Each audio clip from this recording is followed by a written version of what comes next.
Nish, nish, nish. Right? They didn't really speak Yiddish in the Talmud, but don't worry about that. Right? He says, you don't understand anything about men. He's for sure an adulterer.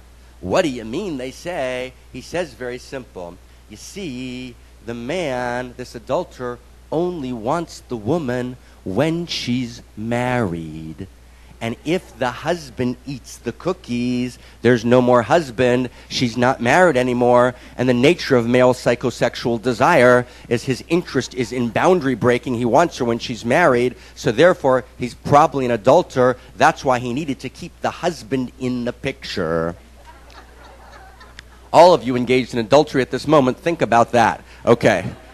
But no show of hands, please. This is not a sharing session. Okay? Now, follow for a second. Now, here's the point. And the Talmud then concludes that passage by saying the following. D'amar Rabbi Yitzchak, Rabbi Isaac said, this idea that the man only wants the woman when she's married is the source of the verse, Mayim gnuvim yumtaku v'lechem starim yin'am, stolen waters are sweet, and says the Talmud, miyom shenechrav beit hamikdash. And this reality in the world only became true from the day the temple in Jerusalem was destroyed. From the day the temple in Jerusalem was destroyed, nitla tambia v'nitna le'ovrei avera.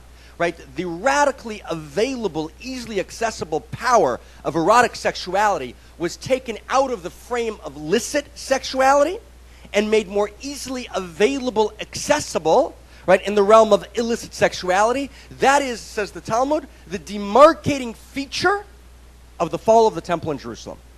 That's a very strange claim to make.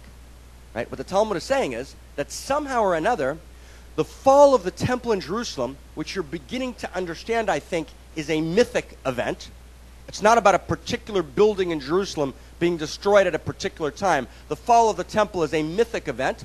The fall of the temple signals, now stay with me, signals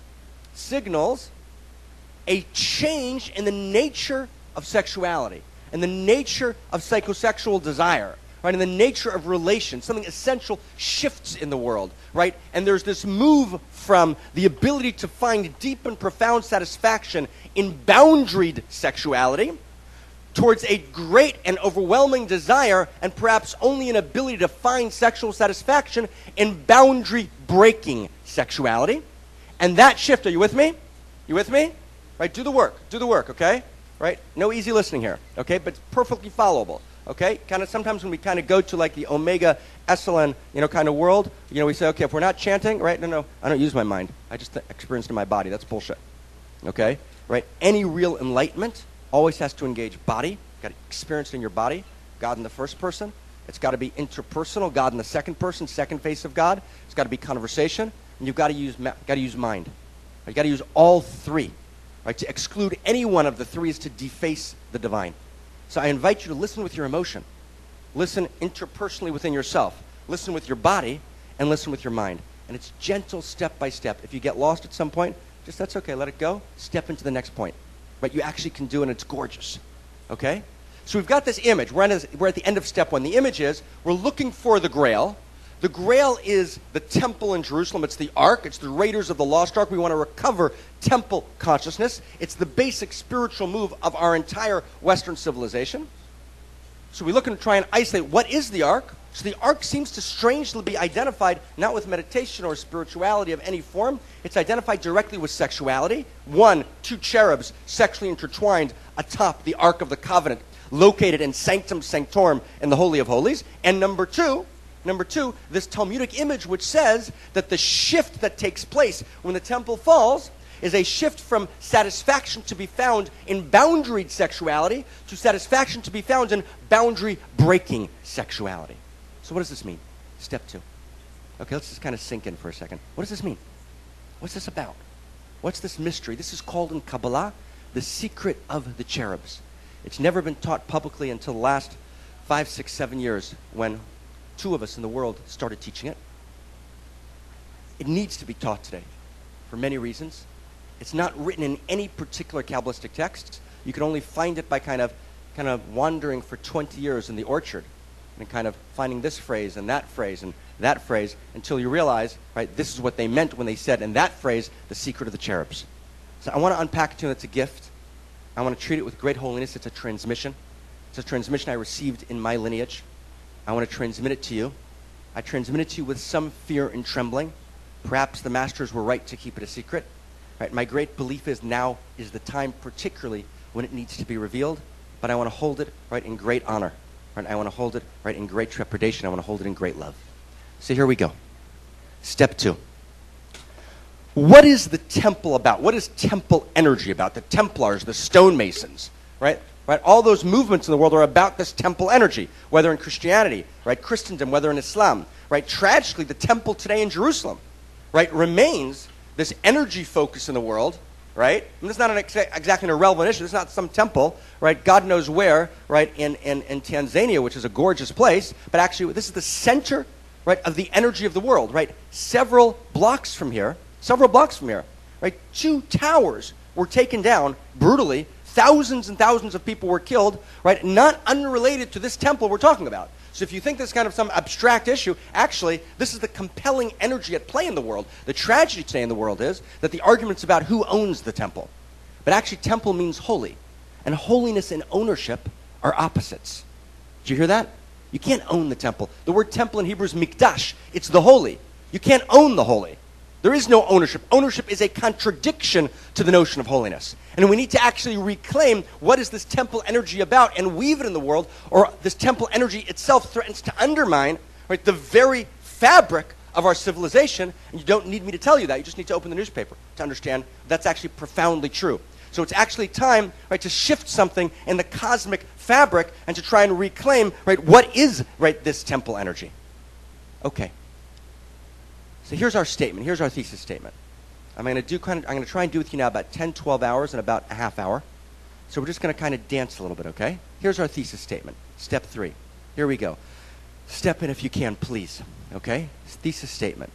The temple is not about the sexual. That is not what the temple's about. The temple is about the erotic. And about a particular relationship between the sexual and the erotic. Now hold with me. What's eros? It's a Greek word, right? From Plato's Symposium. What is eros? What does the erotic mean? Right? When you tell someone erotica, what do they think immediately? Sexual. Right? Those words are confused, right, in our society, and that confusion is the source of exile and of pain and of alienation and of loss of consciousness. Let's do a clarification here. What is the erotic? If you will, I'll tell you a story. Actually, I'll tell you a beautiful Buddhist story that I heard about a year and a half ago, a new version of it. I was in Dharamsala, in Baksu Dharmkat, and the Dalai Lama had invited me there to spend a day dialoguing with him about Buddhism and Hebrew wisdom. And one of the people in his circle, right, told me this version of the story, not about the Dalai Lama, but about his father, right? Apparently, this version goes. And apparently what had happened is a particular Chinese kung fu master, right, had come. A particular Chinese kung fu master had come to Tibet and was walking the back roads of Tibet, and 7, 8 monks would try and stop him. He was violating a whole series of Tibetan laws, and before they knew it, they were on the ground, right, fully broken-boned, right, destroyed, and he had just kind of barely moved. And there was great fear. Until finally, the Chinese kung fu master is invited by the Dalai Lama, who was then 10 years old, right, to visit in Podalia, to visit in the Dalai Lama's palace. Enters the palace. You know, all the monks are kind of gathered around. And he bows, you know, a bare bow before the Dalai Lama. They look at each other. And the Dalai Lama says, you know, please show me your dance. Right? You're said to incarnate Shiva. Show me your dance of destruction. And so he doesn't move. Dalai Lama feels kind of like a little wisp of air. He says, now please show me your dance. And he says, my dance is over.